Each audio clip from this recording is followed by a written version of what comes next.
मित्रों, मैकाले की शिक्षा व्यवस्था हमारे देश में आजादी के बाद भी निरंतर लागू रही और आज भी मैकाले की ही शिक्षा व्यवस्था में हम शिक्षा अध्ययन कर रहे हैं। मित्रों, मैकाले की शिक्षा व्यवस्था जो थी उसमें मैकाले का उद्देश्य हमें विद्वान बनाना नहीं था, मैकाले का उद्देश्य हमें अच्छा जीवन स्तर देना नहीं था। मैकाले का उद्देश्य सिर्फ अपने कार्य के लिए एक क्लर्क स्तर के हमें शिक्षित करना था ताकि हम अंग्रेज और भारतीयों के बीच एक सेतु का काम कर सकें और उनके जो प्रशासनिक कार्य हैं, दफ्तरी कार्य जो हैं, उनको हम कर सकें।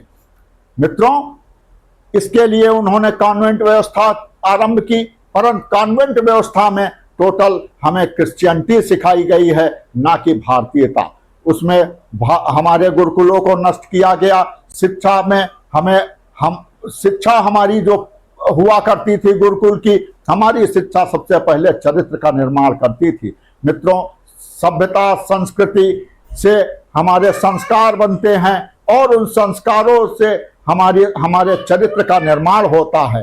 परंतु आज की जो हमारी शिक्षा व्यवस्था है, उस शिक्षा व्यवस्था में जो हमारे चरित्र का निर्माण न हो करके चरित्र का हनन हो रहा है।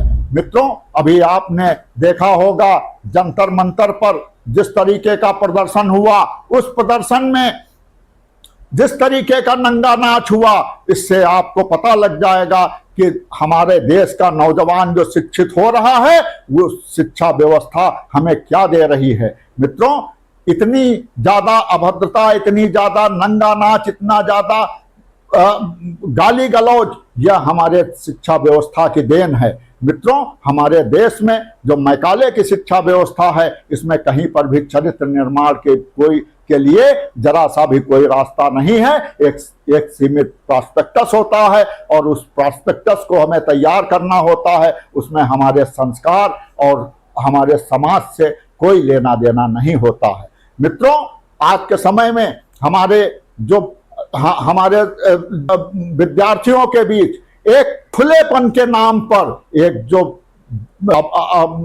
जो अभद्र मानसिकता बन गई है, एक जो ऐसी गंदी मानसिकता बन गई है कि जो कि हमारे लिए और हमारे समाज के लिए और आगे आने वाली पीढ़ी के लिए बहुत ही दर्दनाक है। मित्रों, आपने देखा होगा कि केवल छात्र ही नहीं बल्कि छात्राएं भी, और छात्राएं वहां सब छात्र नहीं थे, मुश्किल से 15-20% छात्र हुआ करते थे, बाकी नौजवान और बाहरी लोग थे, लेकिन वह भी बिल्कुल अशिक्षित नहीं थे, कहीं से शिक्षित थे, लेकिन शिक्षित होने के बाद भी वो किस तरीके से नंगा नाच कर रहे थे, किस तरीके से भद्दी भद्दी गालियां दे रहे थे, किस तरीके से नग्नता का प्रदर्शन किया जा रहा था, इससे ताकि जिसमें जरा सी भी उन्हें शर्म लिहाज नहीं रह गई थी कि इसे हमारे माँ बाप भी देख रहे होंगे, हमारे भाई बहन भी देख रहे होंगे, हमारे मोहल्ले आसपास के लोग भी देख रहे होंगे, और किस तरीके से हम अपना प्रदर्शन कर रहे हैं, इसका जरा सा भी बेशर्मी की हद हो गई थी। मित्रों, यह सब हमारे चरित्र निर्माण न होने के कारण ऐसा हमारे साथ हुआ। मित्रों, आज हमारे देश में ऐसी शिक्षा व्यवस्था की जरूरत है जो कि संस्कारिक हो और जिसमें हम अच्छे चरित्र का निर्माण कर सकें। किसी समय यह था कि हमारे पूरा गांव एक परिवार जैसा पलता था और हर छोटा बड़ा, हर छोटे बड़े की इज्जत उसी तरीके से करता था जैसे कि अपने घर के छोटे बड़े की इज्जत एक दूसरे से की जाती है। मित्रों, यह नहीं पता लगता था कि यह इस घर का सदस्य है कि नहीं है। क्योंकि हमारी शिक्षा संस्कारों से और हमारे जो लोग थे, हमारे जो स्टूडेंट छात्र हुआ करते थे, वह चरित्रवान हुआ करते थे। हमारी शिक्षा संस्कारित थी, लेकिन आज के समय में संस्कार से कोई भी लेना देना नहीं है। मित्रों, आज के समय में जो हमारी शिक्षा व्यवस्था है उसमें ना तो हमारा कोई धार्मिक पहलू है। मित्रों, हमारे सबसे पहले अगर हम धर्म से दूर हो जाएंगे तो निश्चित तौर से अधर्म की बात करेंगे, और आज यही स्थिति है कि हमारी शिक्षा व्यवस्था हमारे धर्म से बिल्कुल दूर है।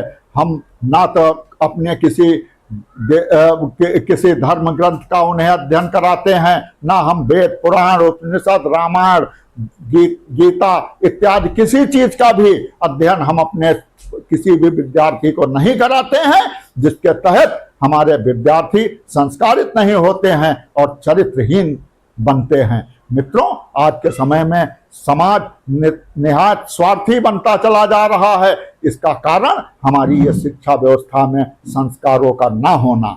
मित्रों, आज शिक्षा में संस्कारों का होना बहुत जरूरी है और ऐसे पाठ्यक्रम तैयार किए जाने चाहिए जो हमारे भारतीय शिक्षा व्यवस्था से जुड़े हुए हों। और मित्रों, आज के समय में हमारी शिक्षा का पूरा व्यवसायीकरण हो गया है। आज हमारे जो विद्यालय हैं वह विद्यालय छात्रों को शिक्षित बनाने का पूर्ण कार्य न कर बल्कि एक दुकान की तरह व्यवसाय कर रहे हैं। मित्रों, इस दशा में एक मध्यम वर्गीय आय का व्यक्ति अगर 15 से 25-30 हजार की आय वर्ग का व्यक्ति है तो उसके अगर 2 बच्चे पढ़ने वाले हैं तो वो अच्छे स्कूल में शिक्षा नहीं दिलवा पाता है, क्योंकि अच्छे स्कूल में शिक्षा के लिए 5,000 से लेकर के 15,000 तक की प्रति माह की आवश्यकता होती है।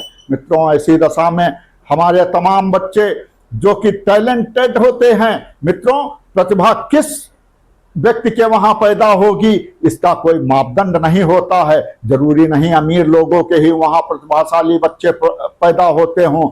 एक गरीब से गरीब व्यक्ति के वहां प्रतिभाशाली बच्चे पैदा होते हैं जिनकी प्रतिभाओं का हम निखार नहीं कर पाते हैं, क्योंकि उनके पास वो आर्थिक स्थिति नहीं होती है कि वो अपने बच्चों को एक अच्छी शिक्षा दीक्षा दे सकें। इसके लिए सरकार को आगे आना होगा और सरकार को बंद हो रहे सारे सरकारी स्कूल, इन्हीं सरकारी स्कूलों से कभी IAS IPS निकला करते थे, जिन स्कूलों को आज बंद कर दिया गया है। हमें प्राइवेटाइजेशन को बढ़ावा दिया गया और इस प्राइवेटाइजेशन ने शिक्षा को इतना महंगा कर दिया है कि आज के समय में व्यक्ति की रीढ़ टूट रही है, व्यक्ति की गर्दन मरोड़ी जा रही है शिक्षा के नाम पर और अंधा पैसा कमाया जा रहा है, जबकि उस व्यवस्था में लगे स्टाफ को उतना पैसा नहीं दिया जाता है जिस तरीके से लोगों से पैसा वसूला जाता है।